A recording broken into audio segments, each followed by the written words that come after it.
host with the Initiative for Inclusive Security this important program on Rwanda and on one of the most remarkable stories in post-genocide Rwanda, the emerging role of women in governance. Just a brief word about the Wilson Center for those of you who may be new here. This center was established back in 1968 as the living memorial to President Woodrow Wilson, the first, only American president actually, to have a PhD and serve as a university president and professor. And the center is devoted to his mission of bringing together the world of policy with the world of ideas. We are neutral, nonpartisan forum for dialogue on a host of national and global issues. And I'm delighted to welcome our distinguished panel today. To my right at the moment, Ambassador Swanee Hunt, the president of Hunt Alternatives Fund and the chair of the Initiative for Inclusive Security. Ambassador Hunt directs the Women in Public Policy program at Harvard's Kennedy School of Government, where she also teaches courses on bringing women into formal and informal peace processes. She's conducted trainings for women all over the world, including 70 of the highest-ranking women in post-war Iraq and 130 women leaders in Sudan. Prior to her appointment as American ambassador to Austria, she chaired and co-chaired mayoral and gubernatorial initiatives dealing with mental health, with homelessness, with affordable housing, family services in Colorado, and she was a key founder of the Women's Foundation of Colorado. She's a widely published columnist and has authored 2 books, the award-winning This Was Not Our War, Bosnian Women Reclaiming the Peace, and a memoir, Half-Life of a Zealot. On her immediate right, Elizabeth Pauli. Elizabeth recently directed the Rwanda Project, which is the subject of today's program, of the Initiative for Inclusive Security, which provided technical and financial support to Rwanda's Forum of Women Parliamentarians. Previously, she served as the Associate Director of the Initiative's Policy Commission in Washington, D.C. She has technical experience in conflict analysis, democracy and governance, civil society, and gender issues. An experienced trainer and educator, she's worked with peace builders and civil society activists in Angola, Burundi, Mali, Nigeria, South Africa, and Rwanda, and has developed training curricula on women's political participation and leadership, on transitional justice, and on civil society's involvement in peace negotiations. Ms. Powell holds a master's degree from American University School of International Service. Our third panelist has not yet arrived, but I think I will take the liberty of introducing him in advance. So we will, and that is the Rwandan ambassador, His Excellency James Kimonyo. From his prior to his current position, Ambassador Kimonyo was Rwanda's ambassador to the Republic of South Africa and non-resident ambassador to Zambia, Mozambique, Zimbabwe, Angola, Namibia, Botswana, and other places. Prior to his diplomatic career, he served as the governor of the eastern and southern provinces, respectively, in Rwanda. After the '94 genocide, he was appointed to head the Department of Rehabilitation and Reconstruction under several ministries. And he's also played a vital role in the repatriation and resettlement and reintegration programs of former Rwandan refugees. Ambassador Kimonyo additionally served as a national director and coordinator of several projects funded by different international organizations, including UNHCR, the UNDP, and UN Habitat. Ambassador Kimonyo has a Bachelor of Science in Civil Engineering and holds a master's degree in Engineering Project Management. Again, I'm really delighted to welcome all of our panelists to this program. This was known in advance, but unfortunately I must be elsewhere at noon today, a meeting with a visiting foreign minister, and I'm afraid I will have to absent myself at this stage. But I know the program is in good hands. Thank you. Swanee. And I can't stand to sit when I can't see your faces, because then I know you can't see me, and I've been in your position and I hate it. So even though I'm breaking protocol here, allow me. Oh, you don't have to allow me. You're not going to be here. Okay. That's right. You can do anything you want. Thanks. Before I begin, there are many people in this room who have made great contributions to security in this world. But no one has done more than Betty Bigombe. And would you please stand and let us recognize your work in Uganda?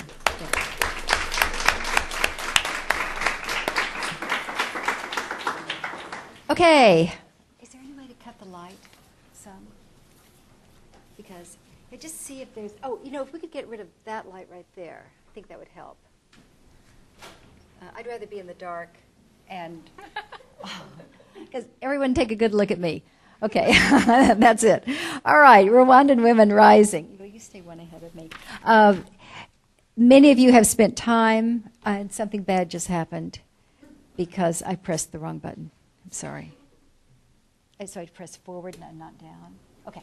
Many of you spent time in this gorgeous country, and you know of the genocide. You know the stats, that a tenth of the population, I mean, that's truly decimated, is it not? But we sometimes forget about the trauma that lasted after that. It isn't just the deaths and the health crises and the displacement and then the continued fighting. Many are interested in the fact that immediately after the war, about 70% of the population was female, and they had 500,000 orphans. Now, you can't see this, and may I suggest that you move your chairs around, like get out on the edges, because you're going to be really bored if you can't see this, right? Some of you have been to the genocide sites and have seen this kind of harrowing look. Here are the clothes that were left by the people who'd been killed. This is the mayor. She may not still be, but she was the mayor of Kigali last time I was there. What a brilliant and deep woman. Rwanda is filled with great women who were, in the bush, and they have a core that is enviable. The Community for Unity and Reconciliation was created after the genocide. The first person to head that up, Secretary General, was Aloysia Inyumba. If you have been in Eastern Africa, you know the name Inyumba. She is an icon, really, in terms of her work. And she went village to village. I mean, I was with her when she said, "I never see my young child. I wonder, I'm giving my whole life for the other children of Rwanda." And those of us who are mothers know what that is like. And she was going village to village and getting people to actually act out what had happened, make up songs about what had happened, just to create that catharsis so that they could eventually prepare to receive back the genocidaire who came out of the prisons. And you know about Gacaca, which actually means on the grass, which was going back to the local custom of transitional justice, where you bring all the people together and you have a local judge. In fact, they included women for the first time in this process. And then the judge says, "Did anyone see this person, on that day?"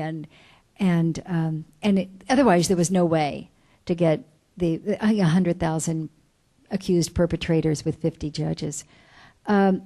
This is the woman, Fatuma, who currently is heading the commission. Now, here's the deal. New constitution, and the women made sure that they got on the Constitutional Commission so that they could really pressure people to get the provisions right on gender. And they passed CEDAW. They also mandated that 30% of the decision-making be done by women. And they created this forum of women parliamentarians. Elizabeth Powley has worked intimately with them for years. They now are more than 10 years old, and you see what I'm saying here, that they worked across party brilliantly, I must say, really brilliantly. And there was this whole atmosphere that was created by the political leadership. We're looking forward, we're not looking back. As you know, the terms Hutu and Tutsi were no longer allowed, much less just stricken from the identity cards. They were simply not allowed to be spoken. And then what you built was not just these individuals around, the Betty Bigombes of Rwanda, but you started building these institutions, this institution of the forum, which served Rwanda very well. If you look worldwide, we're not doing so well, we women. I mean, if you take all the heads of government and all the heads of state, and I have to admit I haven't done the exact count, but it's about 300. And so here you have 23. You know, we get so excited about Angela Merkel. Hello, Mr. Ambassador. It's a pleasure to meet you or see you. Thank you. So, you know, we get so excited about Michelle Bachelet, but y'all, and we're not doing so well. Look at this. Ministries, 16%, and almost all of those are Minister of Gender or Youth and Sports and the like. And in parliaments, little, you know, almost 18%, a little less than that in sub-Saharan Africa. Oh, look at the U.S. Do as we say, not as we do, please. We are number 71st in the world. We used to be 65th last year, so we're not doing so great. But look at Rwandan women. Look at this. The highest percentage of women in parliament in the world. And look, in the president's cabinet, 36%. I visited the Supreme Court, and 3 of the 7 justices, including the Chief Justice. So, and then the women in the parliament went back out and got women to run in the local levels. And 2/3 of is that the political executives here? Yeah, the mayors, vice mayors, et cetera, in Kigali are women. Now, how did they do this? Well, for one thing, President Kagame was very supportive. And I have to tell you that he is married to a feminist. Is that all right? Okay. But I have heard from women in Rwanda that even without, I mean, the point is that he chose her because he was comfortable with her, too, because he really believed in strong women. And then he helped push through a constitutional quota of 30% women. And Elizabeth's going to explain to you this triple balloting system that they used to get more women into the parliament. But it wasn't just these individual women. There was a lot of collaboration going on.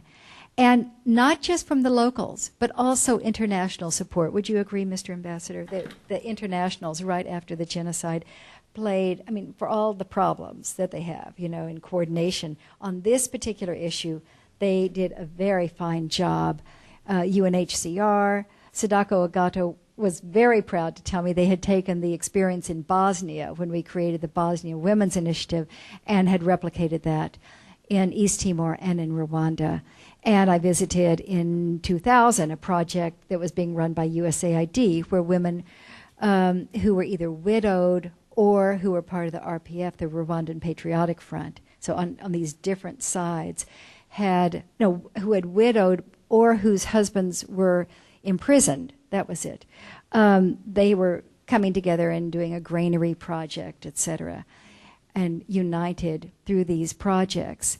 And then people like Elizabeth or I and many of you, Carla, went out into the field and spent a lot of time. I guess I did 5 trips to Rwanda, 5 week-long trips, working with the women leaders, being inspired by them, but consulting as well. And then bringing a lot of them over. I bet we brought 30 over to Harvard to be part of executive programs there, exchanging their strategies with women from other conflict areas, from Colombia, from Nepal, from Afghanistan, etc. Okay, I love this chart. So here's how they did it, how they get to be 49%. And by the way, I take this chart all over the world. You all are a model. Okay, so if men and women are present together, this is true in many places in the world. If men and women are present together in a formal decision-making process back at the village level, a woman is basically not to speak. You know, that's what she understands her role to be, silent. So what do? Well, you create women-only councils that have some kind of consulting role. And you do it first at the cell level, which is the most local level, and the women have to run for a place on that council. So they start having to put themselves forward. And then those women elect women for the sector level. I mean, you can imagine, then they elect for the district level, and they elect for the regional level, and then for the national level. Pretty straightforward process, except that by the time that you have run in 5 races, you know what? You have broken through that hesitancy that women all over the world have to run. In the United States, you have to ask a woman 4 times before she'll run for office. Okay, so then here's the other half of it. In the elected part of the parliament, as I mentioned, President Kagame and the Constitutional Committee had insisted that 30% of the seats be set aside for women, which leaves 70%. So here's what you would imagine, right? The women here from the National go into the 30%. Wrong. The 30% included, in terms of the women running, the women from the next to the top. And then the women from the top level, yes, some of them ran for the 30%, but they held back the strongest and ran them against the men for the 70%. And that is how they came to be 49% of the parliament. And you know, it's brilliant, but I believe, as I have talked to the people who were involved, that it's not like they planned that years earlier and then implemented their strategy. It's more, they were making it up as they went along.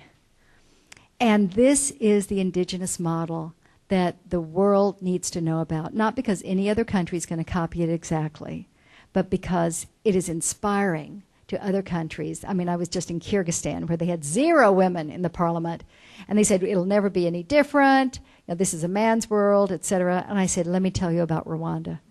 And in 30 minutes, these women in Kyrgyzstan, you know what they said?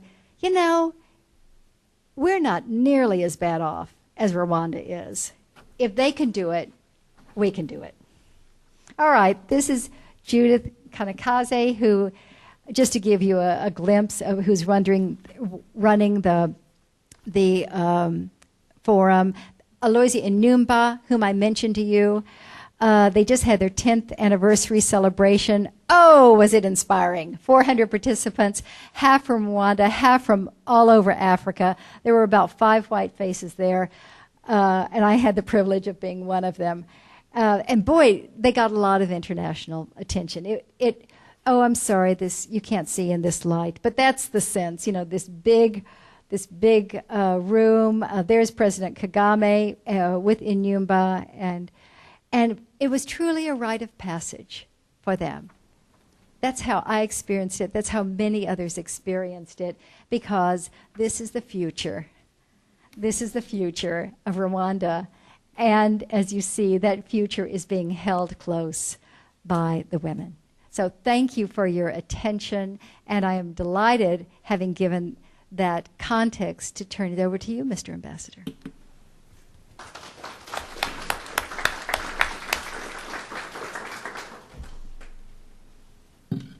Good morning, everyone. First and foremost, let me apologize for not being late, but getting lost in this building. Ooh, I've done that. I've done that last time. And to call a number to rescue me, but ended up meeting the answering machine. Thank God there is one lady here who knows my cell phone and tried to locate me. First and foremost, let me take this opportunity to express our profound appreciation and extend the vote of thanks for Elizabeth and the team for the excellent research that you have conducted that has been very useful in terms of putting across the message of hope for our country, the message that women are powerful, they can transform our society, and they have the capacity. And I just wanted to start by saying that this is not through any affirmative action whatsoever. It is through the recognition of the capacity, dedication, and commitment of Rwandan women in transforming our society. This situation compelled rigid men to understand that women have the capacity to perform, have the capacity to transform our society. And it is also based on the strong foundations of our beliefs, traditional beliefs, that women in our history would take some decisions that could stop men from doing wrong things. And so, recognizing that powerful tradition background, the government of Rwanda thought that in order to deal with the hardships and the consequences of politics of divisionism and exclusion that not only affected the entire Rwandan society, but also specifically affected women. And we thought this would be an opportunity to bring on board and make sure that women play their own role in terms of building our country. And so, the 2003 Constitution laid down the foundation to ensure the participation and the role of women in transforming Rwanda and moving it to a second level.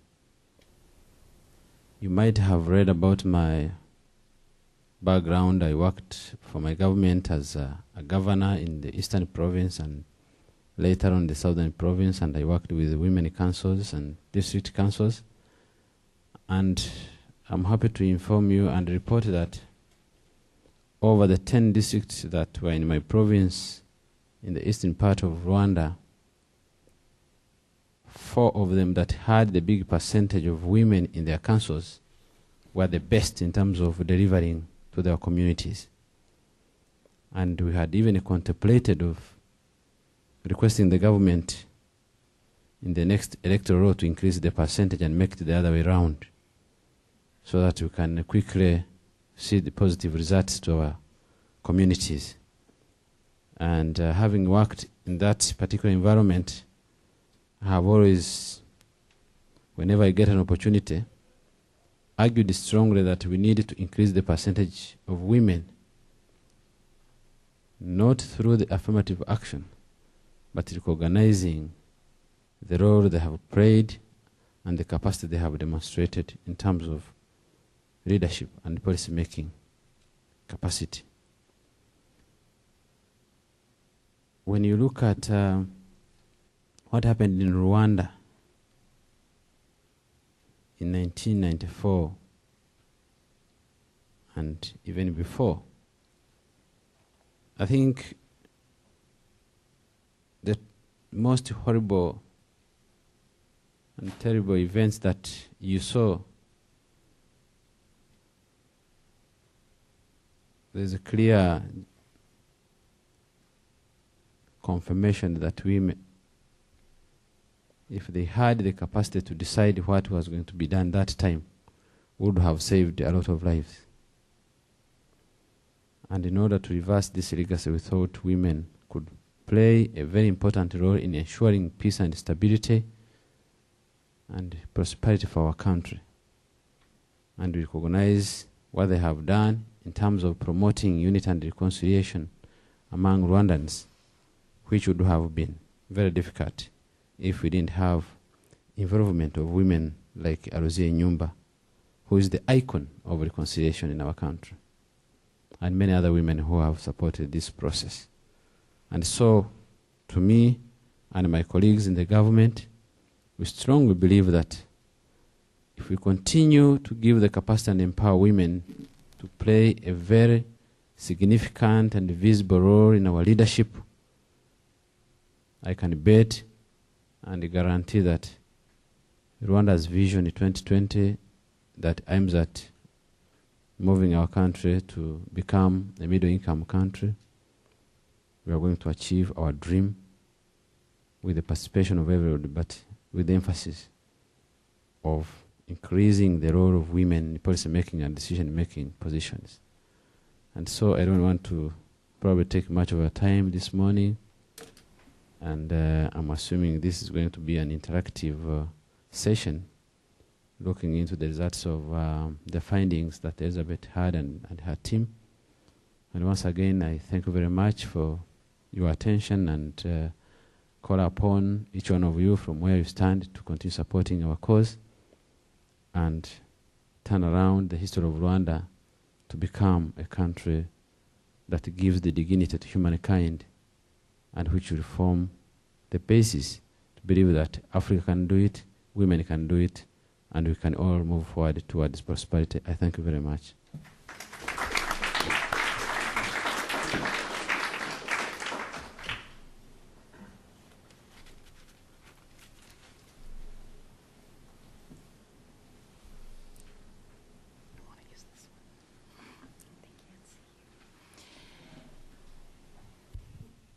I'm being encouraged by Honorable Ambassador Hunt to stand.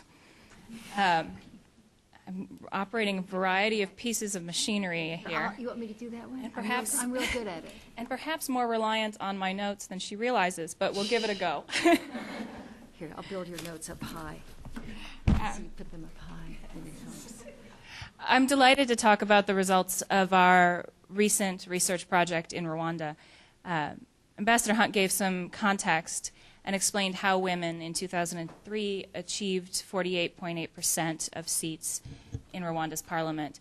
Our research project really took it from there and asked, what difference, now can you see the board on here? What difference does the presence of 48.8% women make? So we took the 2003 election as a jumping off point. Before I start though, I want to acknowledge that we're sitting here, this week is the 14th anniversary of the start of the Rwandan genocide. And we have colleagues and friends in this room who lost family. And I want to honor that memory and really reflect on the fact that we're able to hold up this issue, women's leadership, as a positive model emerging from Rwanda. And that would have been unthinkable 14 years ago. So even that is an accomplishment, and I want to start at that point. All right, so we were charged with looking at what difference the women are making, and I like to call it the so what question. Women got these seats, so what? What are they doing? Are they making any difference? Are they legislating differently? How is the institution of parliament changing with their presence? And that was our task. Another important piece of context here, I think it's important to recognize that the Parliament of Rwanda is not yet a robust institution. It's a weaker branch of government, and it is nascent in many ways. It's under-budgeted. It's understaffed. Many people would be surprised to know individual parliamentarians in Rwanda don't have staff. They don't have legislative aides. They don't have a great deal of experience in legislation drafting, et cetera. The Parliament itself has only introduced one piece of legislation since its election in 2003, which we're going to talk a lot about today. All the other pieces of legislation have come from the executive branch and then been processed through the legislature. So that's the important context to understand. And that does not minimize the women's successes in the Parliament. In fact, I think it makes them more important, because we're looking at them as producing models, pushing the edges, pushing the envelope, introducing democratic processes to an institution that's still growing. And that's an important piece of context as I begin. We looked at two areas in particular. We looked at women's leadership or legislative agenda, that is the content, the policy priorities, the issues that they chose to advance. And we looked at that in terms of their own self-described interests or priorities, as well as legislative outcomes. We looked backwards through the transitional period, but particularly post-2003. I'm not going to spend a lot of time today talking about their legislative agenda. We found one of the studies, for example, documents what women did in child protection, 3 different pieces of legislation to advance children's rights. We found data that confirms what we find all over the world, that women prioritize women's issues, children's issues, social investments like health and education, the very important issues that are necessary for recovery in a post-conflict environment. And Rwanda held to that trend.